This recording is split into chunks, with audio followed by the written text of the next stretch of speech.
Yes guys, welcome back to another video. Welcome to the George Benson football channel. We have got more news stories to talk about. If you want to see what I have to say about N'Golo Kante leaving Chelsea for Saudi Arabia and Neymar, check the link in the description as well as the Telegram. 2 giveaways, big ones, VIP home tickets to the first league game of the season and a signed Lampard shirt all in the month of June. Make sure you've joined. In today's video, we're talking Christian Pulisic. We're going to talk a little bit about Ruben Loftus-Cheek within the deal that could see Pulisic end up at AC Milan. We're going to talk Gabri Veiga, who Pochettino reportedly wants from Celta Vigo. There's a good release clause there, exciting young player. And we're also going to discuss Levi Colwill and Brighton and Hove Albion, who are quickly becoming the annoying team in Chelsea's minds and ears throughout this transfer window. Because, we'll start with this story. Levi Colwill is wanted by Brighton. This season at Brighton, he has been magnificent in a Brighton team who are thriving, growing under Roberto De Zerbi. I think Brighton are probably one of the only teams in Europe right now who, when you look at Alexis McAllister leaving for Liverpool, when you look at Moises Caicedo, wanted by Chelsea, Arsenal, Man United, without question, I think he goes this summer. I wouldn't be worried as a Brighton fan about where Brighton are going to go from here, because for whatever reason, all of the foundation work that has been laid at that club, regardless of what players leave, just how important they were, they're also commanding massive fees for players too. So financially, very, very secure and stable. But in terms of recruitment, Brighton are good. If they lose McAllister and they lose Caicedo, probably their 2 best players this season, they're probably going to be fine. Which is why I'm annoyed that they come back for a second bid for Levi Colwill of 40 million quid. The first one of 30 million is laughable. Chelsea can look at it and be like, you lot are taking the Michael Owen here. You want 60 million from us for Mark Cucurella, and then you want to come for a significantly better left-footed centre-back and ask for half the price, thinking that because he's had a great season at Brighton, Chelsea are going to accept this offer. With Levi Colwill, there are a few things a couple of weeks ago now where he made a little comment about forgetting he was a Chelsea player, whatever. And I get that because a player of his age gets his breakthrough season in the Premier League at Brighton, manages to get European football with them, plays a massive vital role in that. As a young player, when you're striving to reach those heights of being an important player for a team in the Premier League, his focus was on Brighton. He was loving it at Brighton. There are many loan moves that Chelsea have given to players that have just been disasters, waste of players' time, waste of Chelsea's time, and eventually we end up selling them for a loss, or they're players that never get seen near Chelsea again. So for Colwill to be fully immersed in celebrating the achievements he had on loan at Brighton, I think he was given significantly more critique from Chelsea fans than he absolutely deserved. That being said, I think it is essential that Chelsea Football Club do not sell Levi Colwill at any price. Realistically, if an offer was to come in for 100 million, it may well be too good to refuse from a player who was brought up in the academy, pure profit for Chelsea Football Club. But we're talking here 30 million, 40 million, and then when Van Dijk retires at Liverpool, Liverpool go and bid 55 million and get him as a centre-back for 7 years. That is how this one will go. If Chelsea sell Levi Colwill this summer, it's basically saying, right, well, we've got Kalidou Koulibaly at the club.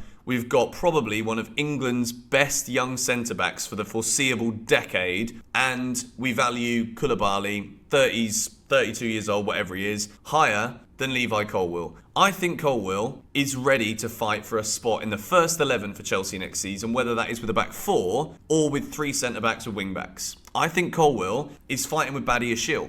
And I think for Chelsea, it's the dream scenario because you've got 2 very young, talented, left-footed centre-backs here, which isn't really a premium in European top-level football right now. And in my opinion, Colwill is going to the very, very top. So if Chelsea are even considering selling him this summer, I think there's something fundamentally wrong with the direction of this club. And at the same time, my worry is that with Chelsea being very interested in Moises Caicedo, Brighton are not willing to budge any lower than the £70 million that they're asking for, with reportedly an additional 10 million in add-ons on top of this fee. Chelsea, as the window goes on, the desperation to sign top quality midfielders with Kante leaving, Mount leaving, Kovacic maybe on his way, Ruben Loftus-Cheek leaving, maybe Gallagher goes, who knows? We could end up with no midfielders here. So I said it a couple of days ago, 2 is a minimum, maybe 3 is a necessity by the end of this transfer window.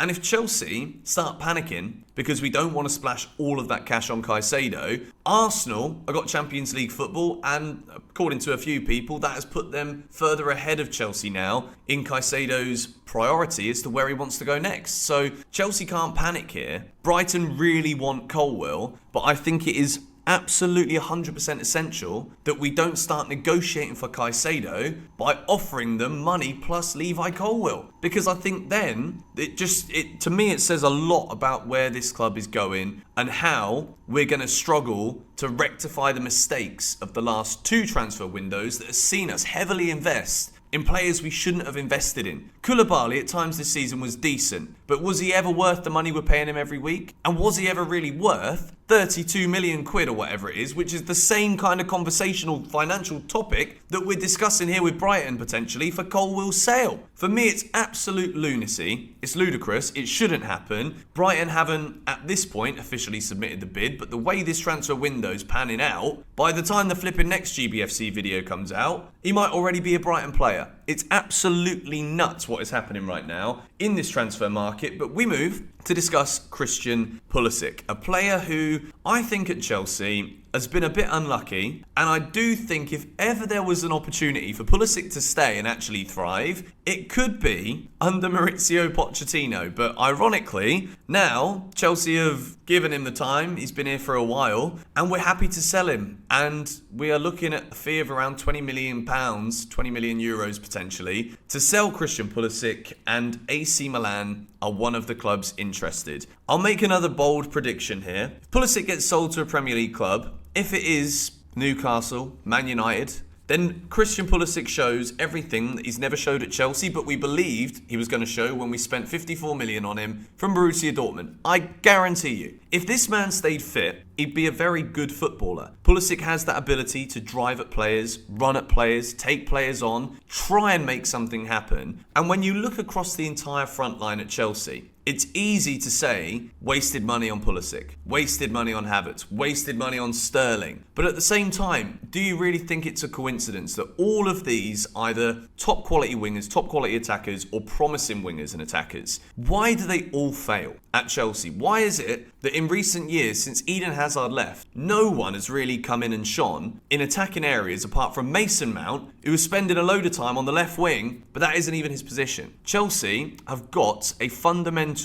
crisis deeply rooted at the club, which doesn't allow attacking players to thrive. With Pulisic, we talked about Neymar joining Chelsea earlier. You bought Mudryk. There's no path into the team for Christian Pulisic at Chelsea if we sign Neymar. Absolutely none. And Pulisic has said it himself in the last week. He said, it's not gone the way I wanted it to, it's not gone the way Chelsea wanted it to, and maybe it's time for a new challenge. Something along those lines. We've heard this before. When players say stuff like that, I totally understand why Pulisic would want to leave. And I've been heavily critical when games are on, when seasons are playing out, and you look at Pulisic's involvement and you're thinking, what did we spend this money for? And I think it's warranted, but at the same time, when it's now the off season, we're looking in a few weeks' time towards pre-season. Pulisic staying at Chelsea, what is his purpose in this Chelsea team? What is it? And I'd love to know your thoughts in the comments down below, because there's a lot of people from the US who watch these videos, and I know that people that love Pulisic aren't just Americans, but there is a significant backing from the USA for Christian Pulisic because he is the star boy. So I get it, but I think if he goes to a Premier League club, don't be surprised if we see him thrive. But AC Milan, okay, no one else in the Premier League is benefiting from having a player that could cook under the right manager. And I do think Pochettino could just be that right guy. But if Pulisic isn't that guy, Gabri Veiga of Celta Vigo could be that guy. And Chelsea are very interested in bringing Veiga to the club. It's something that we saw come up in the media yesterday. And when we start to see all of these rapidly moving, rapidly talking deals, quite often these are the ones that we just be like, okay, well, didn't see that one coming. Gabri Veiga has a release clause. I believe it's 34.4 million. And he's a very exciting player, one of the up-and-coming talents in Spain, had a very good season for Celta Vigo. And again, I repeat what I'm saying about every single player that Chelsea are linked with. I want to see players coming to Chelsea who Pochettino says, I want this guy. We talked about it earlier with Neymar. If Poch wants to work with Neymar at Chelsea, I'm all for it, as long as Neymar gives 100%. With Veiga, it is again a young player coming in, not much experience. You're hoping that that move to Premier League football is something that he can deal with, something that he can thrive with. From what I've seen of him, he's a very exciting player. With Mount probably going to leave, Havertz,